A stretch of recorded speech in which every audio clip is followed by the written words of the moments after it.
Hey, what up everybody? This is Steve Breach coming to you here with the All Star Extravaganza 7 review, ROH pay-per-view tonight. Honestly, I thought that this was just alright to average pay-per-view.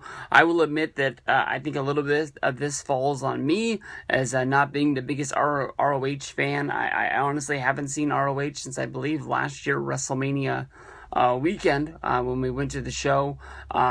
I know that you can watch it for free on ROH's website. I just wish that I had a way to watch it on my television or some other way. I'm just not that big at sitting down and watching wrestling on websites.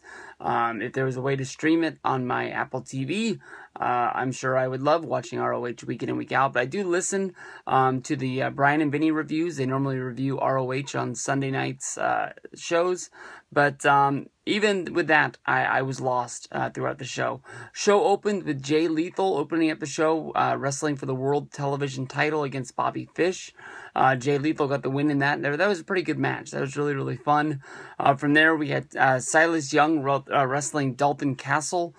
This was the big match to build up that if Silas Young won, he was going to take Dalton Castle's boys away from him and push him under his wing, teach him how to change the oil in his car, teach him how to be a man, things like that. Silas Young, I was really surprised. The match was going on. I'd pick Silas Young to be the winner of this one.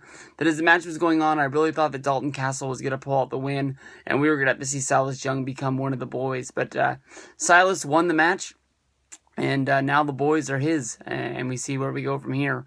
From there, we go to the open challenge from the Briscoes, and there was lots of questions about who the Briscoes were going to be fighting in this open challenge, and ended up being the return of Kenny King and Red Titus, the All Night Express. We hadn't seen them, I believe, in 3, maybe even 4 years in Ring of Honor.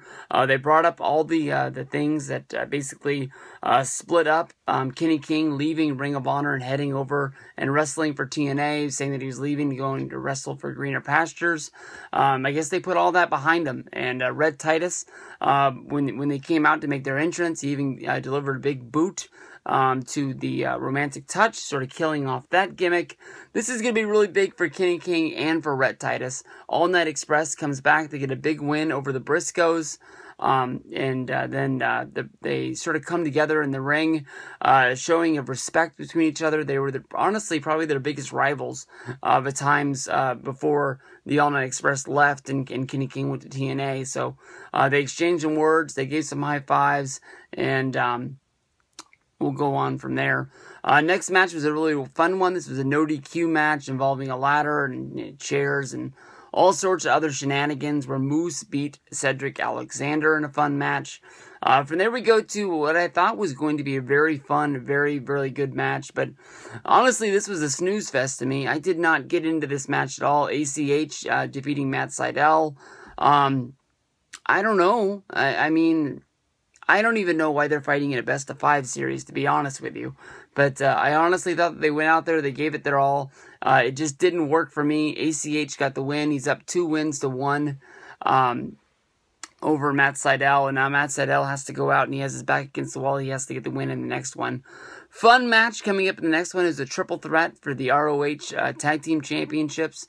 The champions, The Addiction, Christopher Daniels and Frankie Kazarian came in.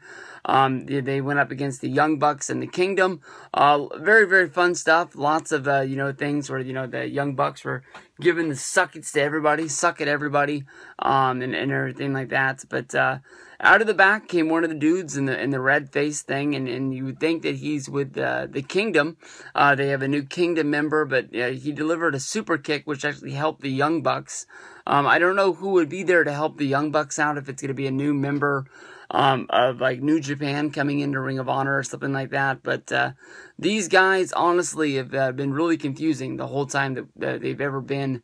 I remember for the longest time people thought they were the Kingdom, and they ended up being the Addiction, and one thing leads to another. But the Kingdom, Matt Taven and Michael Bennett escaped with the victory here. The Young Bucks were setting up to do the Meltzer driver onto, I believe, Christopher Daniels. And at the last second, Matt Taven was really smart, reached in and was able to get a tag where he was the legal man as the Young Bucks did the Meltzer driver.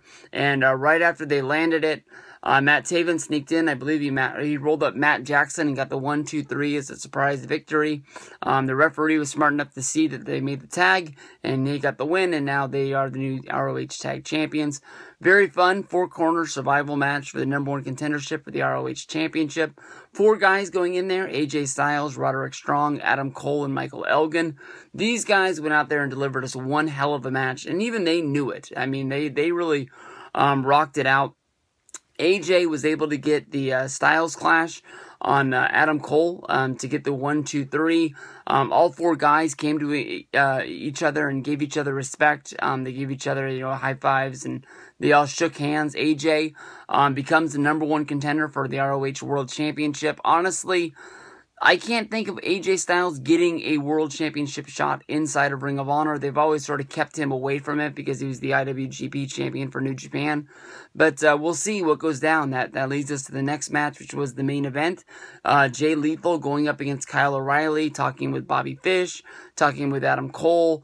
All these guys that know Kyle O'Reilly and his trip to the championship. He's been in ROH for 5 years, coming up as a member of Future Shock with Adam Cole, and then branching out on their own, and then getting to this point to become the #1 contender. And they did a lot of stuff in this match. They made it look like Kyle O'Reilly was going to win this one.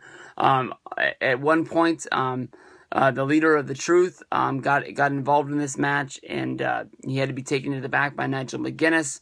And because of that, Bobby Fish came out. The referee got knocked out. Then a guy from the House of Truth, he ended up getting into the ring. And then Adam Cole came down to sort everything out. And as Kyle O'Reilly was setting up Jay Lethal for the big move, Adam Cole delivered the super kick to Kyle O'Reilly. Jay Lethal fell on top of him, and they got the 1-2-3. The Kingdom comes out. They laugh in the face of Kyle O'Reilly, thinking that they were actually coming together. Honestly, from listening to a lot of reviews and things, I thought Adam Cole was out of the Kingdom. I know that he was wearing the Kingdom trunks in the 4-corner survival match, but I will honestly say that I just thought that maybe he just brought the wrong trunks to there. I didn't really see any of this coming, but the last 3 matches were good, but honestly, the first 2 hours of the show just sort of stretched on, except for when the All Night Express came out. There was just quite a few matches I didn't know what was going on and didn't really grab a hold to it. But that was All Star Extravaganza 7, and we'll see you next time. Peace out, everybody.